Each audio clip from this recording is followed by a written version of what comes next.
Mesdames et messieurs, bonsoir et merci d'être au rendez-vous de cette session d'information sur Canal 3 Bénin. Voici les titres du journal. Caucus des femmes parlementaires, c'est le nouvel organe de l'Assemblée nationale du Bénin dédié à la promotion des droits de la femme béninoise. Le bureau de ce nouvel organe officiellement installé ce mercredi est composé de femmes engagées. C'est une cérémonie placée sous la houlette du président Louis Lavonu et qui a connu la présence de plusieurs autres présidents d'institutions. Les détails dans un instant. Et toujours dans la rubrique femmes, nous parlerons de l'extrémisme violent qui est au cœur d'une formation initiée par la cellule de femmes professionnelles des médias du Bénin. C'est une rencontre initiée pour renforcer les capacités des femmes journalistes du Bénin dans le cadre de la prévention de l'extrémisme violent. La cérémonie d'ouverture des travaux s'est déroulée ce mardi 30 mai 2023 à la préfecture de Cotonou. Nous parlerons également de défense du territoire avec la cérémonie de remise de certificats aux militaires ayant participé à la formation sur les techniques des opérations spéciales. Les exercices se sont déroulés au camp du 1er bataillon de commando parachutiste de Ouassa. Les opérations s'inscrivent dans le cadre de la coopération militaire bilatérale entre le Bénin et la Belgique. Voilà pour les titres, mesdames et messieurs. À nouveau, bonsoir. L'Assemblée nationale du Bénin dispose désormais d'un nouvel organe pour la promotion des droits des femmes béninoises. Il s'agit du caucus des femmes parlementaires dont le bureau composé de femmes engagées est officiellement installé ce mercredi 31 mai 2023 par le président Louis Lavonu. C'était en présence de plusieurs autres présidents d'institutions. Teddy Godalo pour le compte rendu de la cérémonie. Des mains du président de l'Assemblée nationale Louis Lavonu, elles reçoivent le flambeau pour désormais accompagner les organes de défense des droits des femmes, mener des plaidoyers au niveau des gouvernants, initier des propositions de loi en faveur du genre et bien d'autres actions. Les femmes parlementaires membres du creuset dénommé Caucus prennent officiellement ici fonction. Le caucus des femmes parlementaires du Bénin a pour finalité, au-delà des clivages politiques, de permettre aux femmes parlementaires béninoises d'agir ensemble et en solidarité en faveur des droits des femmes, de l'égalité des sexes et de la prise en compte du genre dans le travail parlementaire. Cette cérémonie historique vient mettre un terme à un processus engagé par l'Institut parlementaire dans le but de créer un cadre cohérent pour l'intervention des femmes élues à l'Assemblée nationale pour le compte de la 9e législature et les prochaines législatures à venir. À cette cérémonie d'installation, les participants ont eu droit à une communication qui présente les résultats du monitoring des violences faites aux femmes candidates lors des élections législatives dernières. L'installation du bureau du caucus des femmes parlementaires est un élan de reconnaissance des droits de la gente féminine au Bénin. Derrière cette initiative, des organismes internationaux, l'USAID et l'Institut international républicain qui apportent leur soutien indéfectible à ce caucus. Le mois dernier, nous nous étions déjà retrouvés dans la cité historique de Kétou pour les travaux de création de ces caucus. Cela intervient dans un contexte particulier où les réformes électorales ont favorisé l'entrée de plus de femmes à l'Assemblée nationale, passant de 6 à 29 femmes députées, soit un taux de représentativité de 26,6%, jamais atteint auparavant. Les États-Unis sont fiers de participer aux premières ères, aujourd'hui, de l'initiative de caucus des femmes au sein du Parlement que vous avez l'honneur de présider. Il m'a été rapporté que ce premier caucus parlementaire féminin au Bénin a pour ambition de renforcer les législatures en favorisant l'action collectivité et la solidarité. Le caucus des femmes ne saurait être transformé en un instrument féministe. Des politiques publiques qui ignorent le genre dans leur conception sont d'avance vouées à l'échec. Nul soutien ou partenariat ne sera de trop sur cet immense chantier et je ne doute point de la gestion rigoureuse et transparente des moyens matériels et financiers qui seront déployés. Le bureau du caucus des femmes parlementaires est composé de femmes issues des 3 formations politiques qui animent la 9e législature. Ensemble, elles promettent relever plusieurs défis. Parlons à présent de la première édition du Forum national sur les objectifs de développement durable ODD. C'est une initiative de la Direction générale de la coordination et de suivi des ODD et c'est un forum organisé pour favoriser le dialogue entre les différents acteurs pour l'atteinte des objectifs prédéfinis. Les travaux qui se tiennent à Cotonou du 30 mai au 8 juin 2023 portent sur le renforcement de la résilience pour accélérer l'action locale en faveur des ODD. Nous allons suivre. Les politiques de développement au cœur de ce Forum national sur les objectifs de développement durable ODD. Un forum de haut niveau qui réunit à Cotonou des ministres, des préfets et les maires pour faire le bilan de la mise en œuvre des objectifs de développement durable. Occasion pour les communes pilotes de la nouvelle stratégie du Bénin de présenter leur expérience aux organes centraux et décentralisés pour plus de résultats et d'impact des objectifs de développement durable. Le coût de ce processus est aujourd'hui donc le Forum national sur les ODD où les communes donc, qui ont fait l'exercice viendront partager avec leurs pairs, n'est-ce pas, les résultats qu'elles ont obtenus. Ce sera également l'occasion de bâtir autour donc, de certaines thématiques qui permettront donc de lever les goulots d'étranglement afin donc, de permettre à nos communes d'accélérer donc, l'atteinte des ODD. Au Bénin, la mise en œuvre du PAG 1 et maintenant du PAG 2021-2026 a mis en marche un train de réformes structurelles audacieuses qui ont généré des progrès très significatifs.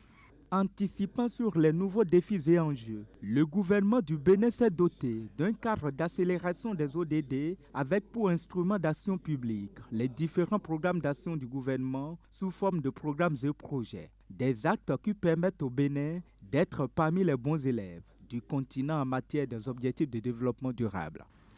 Malgré cette performance, nous sommes conscients qu'il reste encore du chemin pour réaliser les ODD à l'échéance 2030. Nous avons, sur le coordonnateur résident, nous avons réalisé le costing des ODD au Bénin, nous présentant dans ces conditions comme l'un des 2 pays africains ayant fait cet exercice. Nous avons surtout priorisé ces objectifs en définissant ceux pour lesquels nous allons engager le plus notre gouvernement. Je pense notamment à l'eau potable, où nous avons dit que notre objectif était d'aller vers l'universalité à l'horizon 2021. Nous n'avons pas réussi, mais 80% déjà de nos compatriotes ont accès à l'eau potable. Et d'ici 2024, nous espérons donner de l'eau potable à tous nos compatriotes. Ce Forum national sur les ODD est donc une véritable étape de dynamisation des actions de l'État en collaboration avec ses partenaires au développement afin de réduire davantage la pauvreté dans sa globalité. Pour ce faire, le gouvernement de la République du Bénin mettra encore l'accent sur les investissements au niveau local. L'actualité nationale et régionale relative à l'extrémisme violent est au cœur d'une formation initiée par la cellule des femmes professionnelles des médias du Bénin. Une rencontre pour renforcer les capacités des femmes journalistes du Bénin dans le cadre de la prévention de l'extrémisme violent. La cérémonie d'ouverture des travaux s'est déroulée ce mardi 30 mai 2023 à la préfecture de Cotonou en présence du ministre délégué en charge de la défense nationale. Nous allons suivre. Engagement des communautés frontalières dans la sécurité et la gestion des frontières. La question rassemble ici des femmes journalistes venues massivement des 12 départements du Bénin. Une initiative de la cellule des femmes de l'Union des professionnels des médias du Bénin. Le but visé par le choix de cette thématique est essentiellement de mettre sur pied un réseau de femmes des médias spécialisées dans les questions de sécurité de notre pays. Le présent atelier est également une occasion pour nous, membres de la CFU, de renforcer nos capacités afin que nous puissions nous aguerrir sur la thématique et servir de relais au sein de nos organes et de nos communautés pour éradiquer l'insécurité dans notre pays. Fortement préoccupé par les questions de la sécurité publique, le ministre Alassane Seydou n'a ménagé aucun effort pour soutenir l'initiative qui, selon lui, intègre pleinement la vision du gouvernement du président Patrice Talon, à savoir une lutte concertée et efficace contre l'extrémisme violent. Cette initiative cadre parfaitement avec la vision du gouvernement qui, conscient de l'enjeu, a dans son programme d'action PAG 2021-2026 opté pour le renforcement de la sécurité intérieure et la défense du territoire pour une protection adéquate des personnes et des biens. Cette initiative des femmes des médias est soutenue par plusieurs fêtières de la presse béninoise. Elle reçoit également l'onction et l'accompagnement de l'Organisation internationale des migrations. L'Organisation internationale pour les migrations, à travers sa division gouvernance de l'immigration et des frontières, déploie des initiatives qui appuient les autorités et les communautés des États membres à instaurer la confiance, la sécurité et la stabilité aux frontières. C'est donc parti pour 2 jours d'intenses activités sur la contribution de ces femmes des médias ici présentes dans le cadre de la lutte contre l'extrémisme violent. D'importantes recommandations sont attendues des assises. Restons dans le secteur des médias, cette fois-ci avec les lauréats du concours des meilleures productions médias pour les droits des enfants qui ont reçu leur prix ce mardi à Cotonou. Cette initiative du Forum des organisations de défense des droits de l'enfant au Bénin, qui est à sa 2e édition, vise à amener les hommes des médias à contribuer à la promotion des droits des enfants. L'activité a aussi connu le soutien de plans internationaux. Reportage. Des motos, enregistreurs, ordinateurs portatifs et kits de connexion.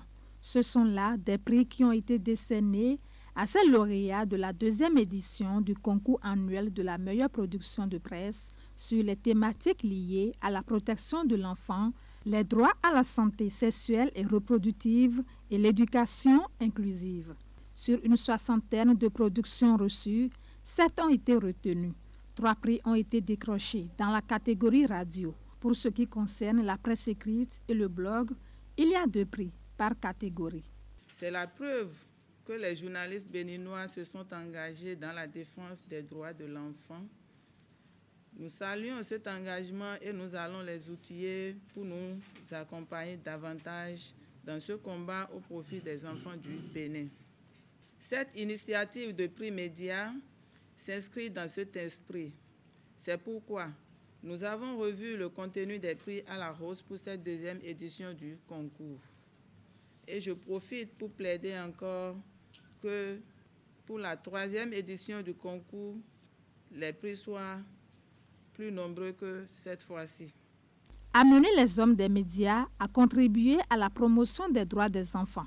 C'est le but du concours des meilleures productions médias.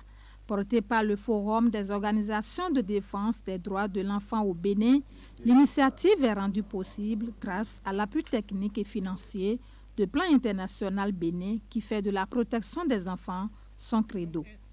L'action médiatique, c'est vraiment, à mon avis, un compromis entre les droits de l'enfant et le droit à l'information sans exposer les enfants. L'enfant doit toujours être protégé et vraiment, on ne doit pas exposer le problème. Cette compréhension vraiment du rôle que doivent jouer les médias dans la promotion des droits de l'enfant, Plan International en est bien consciente et y adhère pleinement. Chers amis lauréats, vous êtes appelés à être des chevaliers de la promotion, de la protection et de la défense des droits des enfants béninois et des droits des enfants tout court. N'ayez de limite que ce que vos consciences vous imposent comme limite. N'ayez de limite que ce que la loi vous impose comme limite.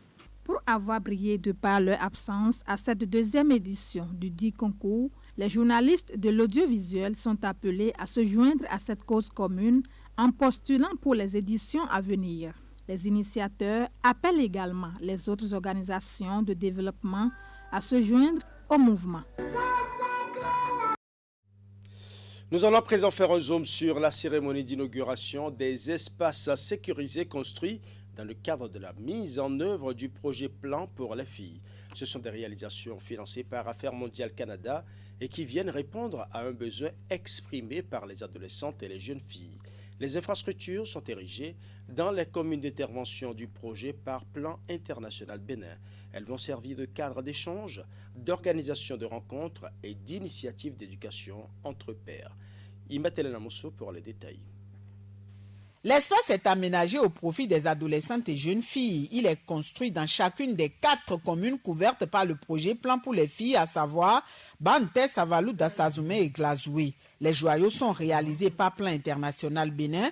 Ils viennent en réponse à un besoin exprimé par les bénéficiaires qui ont souhaité avoir accès à un lieu où elles auront l'opportunité d'échanger, organiser des rencontres et des initiatives d'éducation entre pairs. C'est un rêve des filles qui se réalise en ce jour d'inauguration. Nous exprimons également notre profonde gratitude envers toutes les personnes et structures qui ont rendu possible la concrétisation de ce projet. Les infrastructures sont érigées dans l'enceinte des centres de promotion sociale, à l'exception de celle de Savalou. Elles sont composées de salles d'écoute et d'une salle de rencontre de 70 places.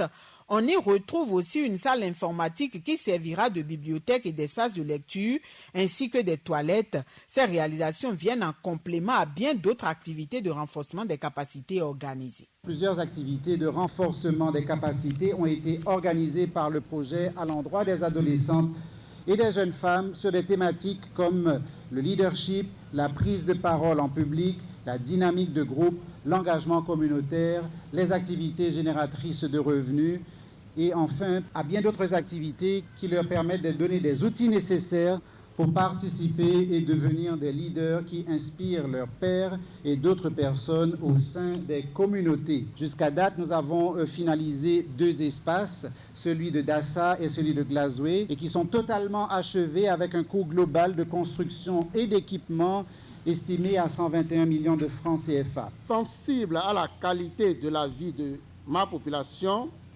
en général et celle des filles en particulier, vous comprenez combien est ma satisfaction de voir s'ériger dans les 4 communes du projet ces belles bâtisses. La démarche vise à favoriser la créativité des adolescentes et jeunes filles, mais aussi leur autonomisation, la liberté d'expression, leur estime de soi, le développement de leurs compétences, de même que la constitution des réseaux interpersonnels et de solidarité. Le financement des initiatives est garanti par Affaires mondiales Canada. L'inauguration de cet espace sécurisé est donc pour nous un grand pas vers notre idéal. L'égalité des sexes et l'autonomisation des femmes et des filles, ainsi que la réalisation de leurs droits humains, sont des priorités du Canada depuis de nombreuses années. Cette infrastructure qui arrive donc à point nommé. Chères jeunes filles et jeunes femmes bénéficiaires de ce projet à Dassazoumé, il vous revient donc de profiter de cet espace sécurisé mis à votre disposition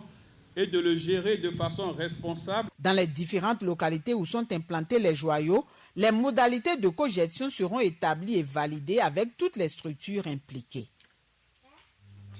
Alors à présent, dans le département du Mono, qui rejoint le combat national relatif à la campagne nationale dénommée Tolérance Zéro au travail des enfants dans les secteurs à forte prévalence. La phase départementale a été lancée la semaine dernière au cours d'une cérémonie présidée par le préfet Bienvenu Miloret. Reportage. Les enfants à l'école, les adultes au travail. Sobriété, mais engagement solennel pour la campagne Tolérance Zéro au travail des enfants dans les secteurs à forte prévalence dans le département du Mono.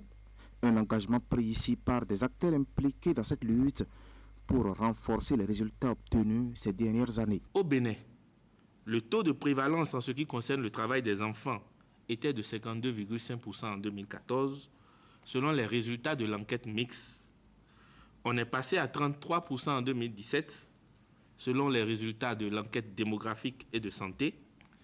Et actuellement, nous sommes à un taux de 19,9% en 2022, selon les derniers résultats également de l'enquête. Des chiffres qui révèlent au grand jour les efforts que déploie l'État central. Seulement, bien de défis restent à relever au regard des constats faits sur le terrain.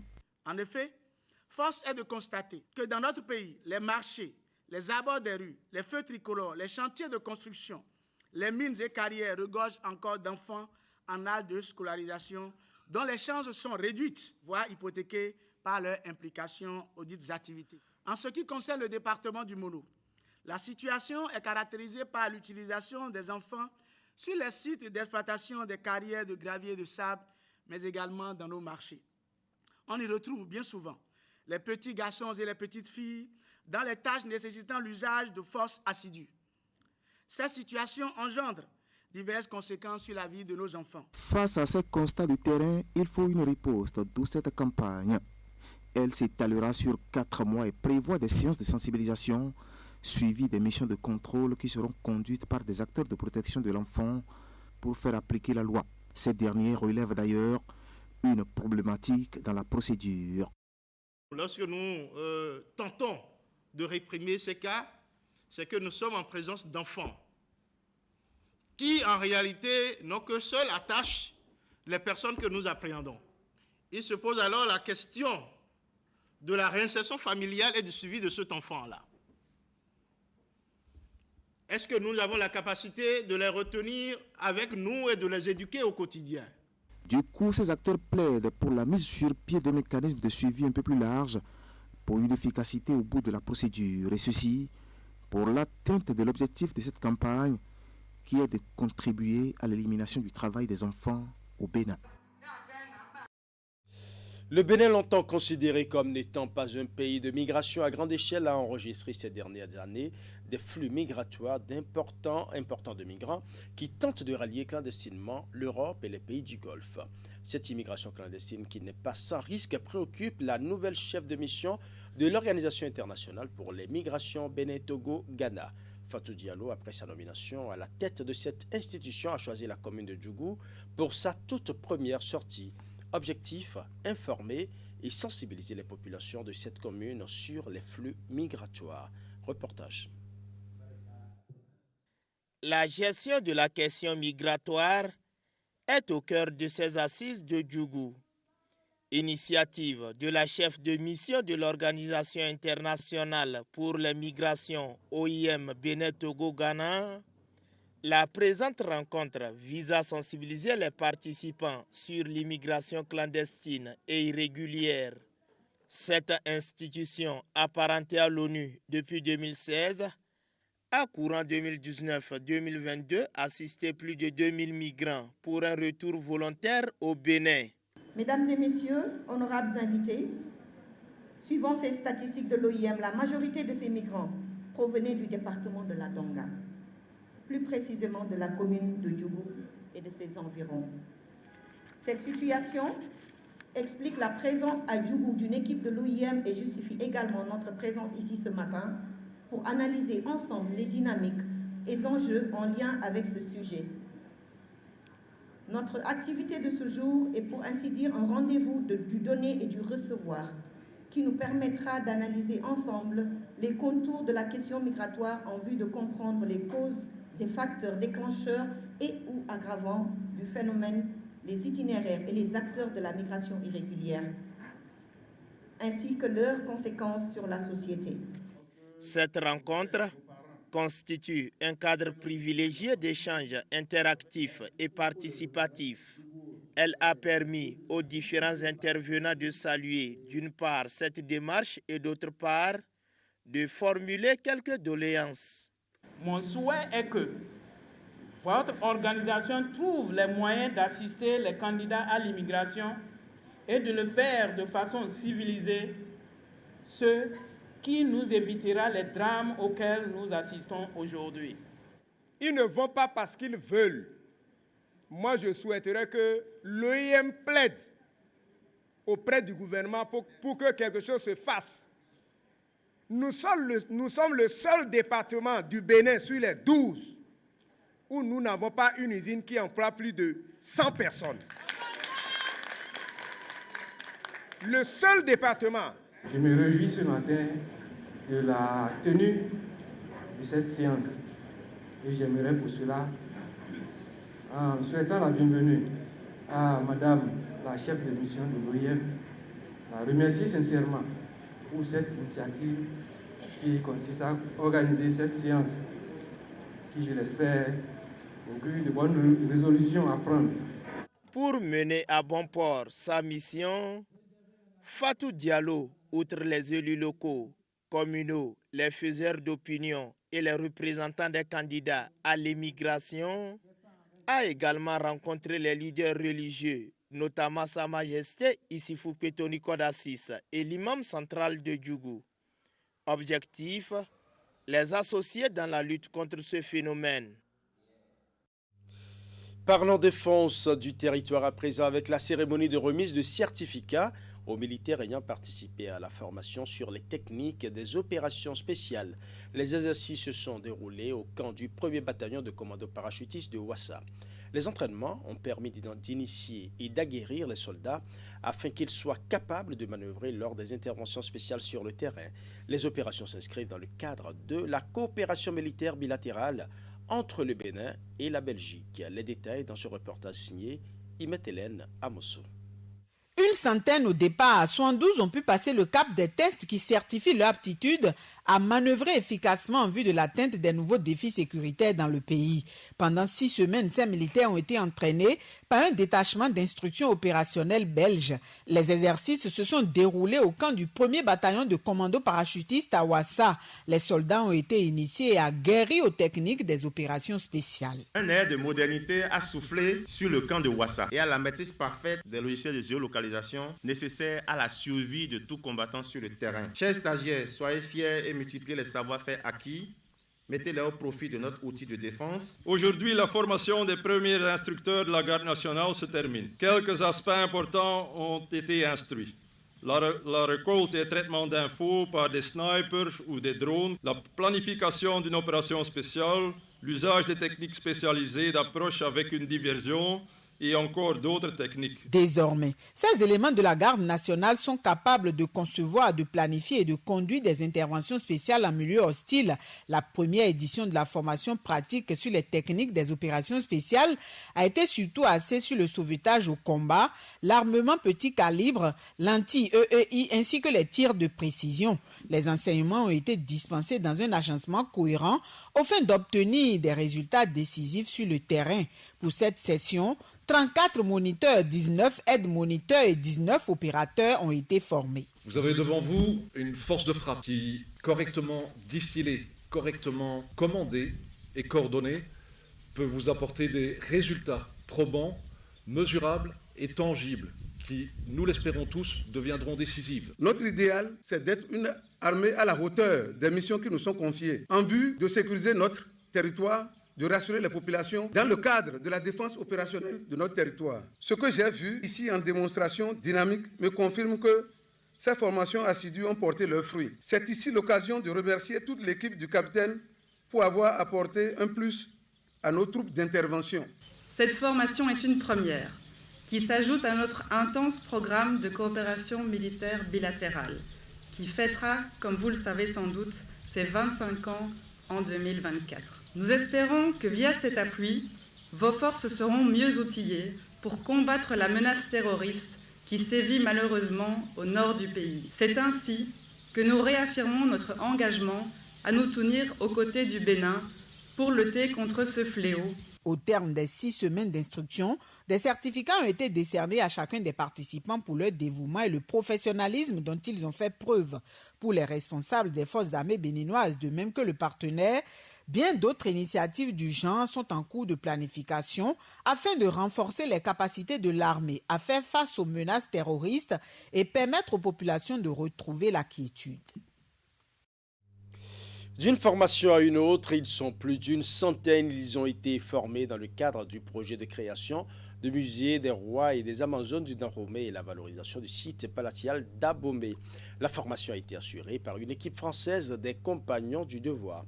Elle a permis de renforcer les capacités de plusieurs maîtres artisans. Les connaissances acquises seront donc mises à contribution dans la réhabilitation des palais royaux et des sites classés. L'initiative portée par l'Agence nationale de promotion des patrimoines et du développement du tourisme a connu le soutien de l'Agence française de développement, de même que Expertise France. Imet Hélène Amosso pour les détails. Les édifices sont désormais solennellement ouverts au public. Ils attestent de la capacité ainsi que de la maîtrise des techniques par un groupe d'artisans à pouvoir réaliser des ouvrages touristiques attractifs et au standard international. Ils sont plus d'une centaine de maîtres artisans et 16 formateurs. Ces derniers ont vu leurs compétences renforcées dans les métiers de maçonnerie de terre, bas-relief, sculpture, charpenterie, pose de toiture en chaume, menuiserie et électricité bâtiment. Aujourd'hui, nous avons le sentiment du devoir accompli et mieux, afin de disposer d'une main-d'œuvre qualifiée et pérenne. Un cursus patrimoine sera mis en œuvre au CRPA dans les tout prochains mois. C'est une expérience humaine basée sur l'échange qui a entraîné une dynamique porteuse de valeur et de sens pour un résultat très positif. L'association ouvrière des Compagnons du Devoir du Tour de France que je représente est très fier d'avoir participé à élaborer ce projet. La formation sanctionnée ici par cette remise d'attestation s'est déroulée sur un chantier école ouvert sur le site de l'IFAN à Abomey. Elle a duré environ 4 mois et a été assurée par une équipe d'experts venus de la France. Pour Expertise France, pour le groupe AFD, ce projet a une valeur de vitrine sur le renouveau des relations Afrique-France. Nous célébrons aujourd'hui un partenariat entre Expertise France et les Compagnons du Devoir, porteurs d'une tradition artisanale, d'une vision du patrimoine française et fortement ancrée dans notre culture, et d'un partenariat avec les artisans d'Abomey, porteurs eux aussi d'une tradition multiséculaire. Cette initiative de renforcement de capacité s'inscrit dans le cadre du projet de création du Musée des Rois et des Amazones du Dahomey-Murad et la valorisation du site palatial d'Abomey. Comme partenaire dans cette aventure, l'État béninois, à travers l'Agence nationale de promotion des patrimoines et de développement du tourisme, ANPT, a bénéficié du soutien de l'Agence française de développement AFD, de même que Expertise France. La première suite, évidemment, c'est que les artisans, apprenants, chefs de corps, chefs de métier qui ont été formés ici puissent exercer leurs compétences dans la réhabilitation des palais royaux d'Abomey, réhabilitation qui va commencer bientôt. Ce projet comporte tout un volet consacré aux infrastructures, que ce soit sous forme de construction ou de réhabilitation et de restauration. Lors d'une inauguration traditionnelle, on s'attache habituellement au seul résultat et à l'usage qui sera fait du ou des édifices. Cette fois-ci, grâce à la notion de chantier-école, nous pouvons nous intéresser à une dimension supplémentaire, faite d'échanges, de partage de savoir-faire et de techniques. Occasion de valoriser les compétences dans les métiers de l'artisanat et du bâti, la formation de ces artisans n'est qu'une étape. Les connaissances et savoirs acquis seront déployés non seulement dans les phases ultérieures, notamment la réhabilitation des palais royaux et des sites classés, mais aussi lors des étapes d'entretien. Parlons à présent de l'actualité qui a drainé une impressionnante foule dans le département du Mono ce week-end. L'association Novicha a soufflé ses 102 bougies et comme c'est de coutume, cet anniversaire a été célébré autour des retrouvailles fraternelles des peuples Hula et Huela. Les manifestations se sont déroulées à Grand Popo. Retour ici sur les temps forts de l'événement avec Narcisse Alossé. L'hymne de Novicha retentit pour la 102e fois dans l'histoire de cette association que composent les peuples Hula et Huela. Des retrouvailles fraternelles qui ont encore connu pour cette édition 2023 une mobilisation des grands jours avec des festivités placées sous le thème « Ensemble agissons pour le resserrement des liens de fraternité, la promotion culturelle et le développement communautaire ». Chers frères et sœurs, comme le thème du centenaire, celui de cette année exige de nous de continuer inlassablement l'œuvre des pères fondateurs de Novicha afin qu'elle rayonne davantage de génération en génération. Ainsi, nous sommes appelés à compter de cette commémoration, celle de 2023, à raviver le pacte de fraternité séculaire qui a toujours existé entre les frères et sœurs, Hula, Huela et assimilés. Des peuples destinés liés par l'océan, les lacs et les lagunes et qui depuis des décennies prônent des valeurs d'union, de solidarité, de concorde. Autour de cette année, des membres des institutions de la République, ceux de la diaspora et d'autres pays, mais aussi Des associations sœurs telles Wemerwe, Agbesignalé et surtout Novisan. Entre Novisa et Novicha, la différence n'existe presque pas. C'est les mêmes choses, même culture, même identité. Donc nous nous sommes obligés de vivre ensemble en communauté, en fraternité. Vous voyez, c'est une situation qui se répète. Et notre intention, c'est que chaque année, il faut qu'on aille de l'avant. Vous-même, vous le constatez. Je suis très heureux. Les festivités organisées chaque année au jour de la Pentecôte bénéficient de la grâce divine avec une Eucharistie célébrée par le nouvel évêque de Lokossa. Et pour le prélat, c'est un nouveau vent qui souffle ici. Il n'est pas le vent qui disperse et divise, c'est le vent de la Pentecôte. Un vent qui secoue les fondations, ouvre les cloisons de la peur.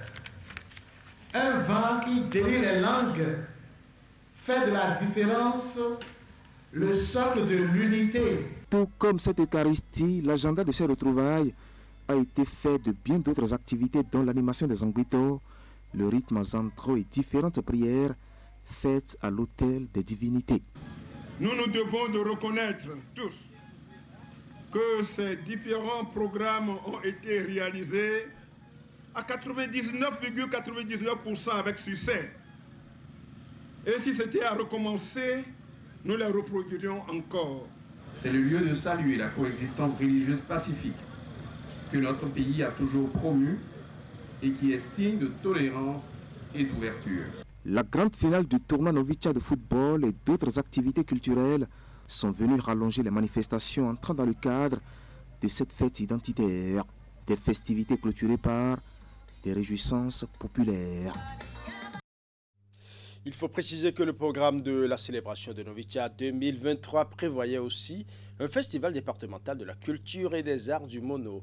Il s'est surtout agi d'un salon de la gastronomie qui met en valeur les mets endogènes de la région et un défilé de mode avec en compétition des stylistes du département du Mono. C'est une idée originale du ministère du Tourisme, de la Culture et des Arts pour promouvoir le tourisme autrement. Narcisse Alossé. Voici la grande innovation de cette édition 2023 de la fête identitaire Novicha. Des mets endogènes connus au département du Mono, exposés au public venu assister aux festivités. Une initiative de la direction départementale du tourisme, de la culture et des arts du Mono. Nous avons voulu faire la promotion de quelques mets du département, montrer aux sympathisants de Novicha que le département du Mono a une variété de mets endogènes. Une variété de mets dressés sur ces stands sur la place Novicha. Toutes les 6 communes du département y sont représentées. Ici, le Dombla de Khouyokbe côtoie le très prisé Djongoli d'Atiémé. Haricots avec farine de maïs. Et si tu veux, tu vas mettre un peu de piment et un peu de gingembre dedans pour changer le goût de l'odeur, quoi. À défaut du très populaire ablo, Kome est venu avec la pâte du maïs recyclé accompagnée de la sauce du crin-crin, alors que Lokossa a offert au public le non moins appétissant ragoût au manioc dénommé Kouteba. Si on prend le manioc, on pèle, on découpe en de petits morceaux. Et puis, on prépare ça d'abord, à part. Après, on prépare la noix de palme. Et puis, on y ajoute plus les ingrédients. Et tout est cuit là. C'est ça qu'on appelle Kouteba. Le Kouteta de Bopa, lui, a conquis le cœur de cette jeune touriste. Parce que le goût est agréable, et surtout quand c'est chaud, c'est bon à manger, à croquer, c'est un peu comme un amuse-gueule. Quant au légendaire Dacoin de Grand Popo, il a attiré l'attention de bien d'autres passants à l'image de ce sexagénaire venu du Togo voisin. J'ai dégusté la spécialité de Grand Popo, le Dacoin.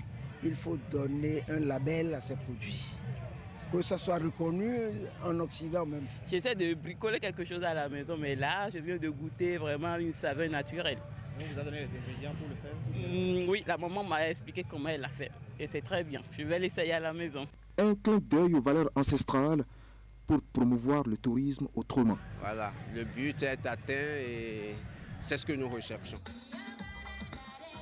D'une promotion à l'autre, le patrimoine vestimentaire du département du Mono a été mis en valeur autour d'un défilé de mode.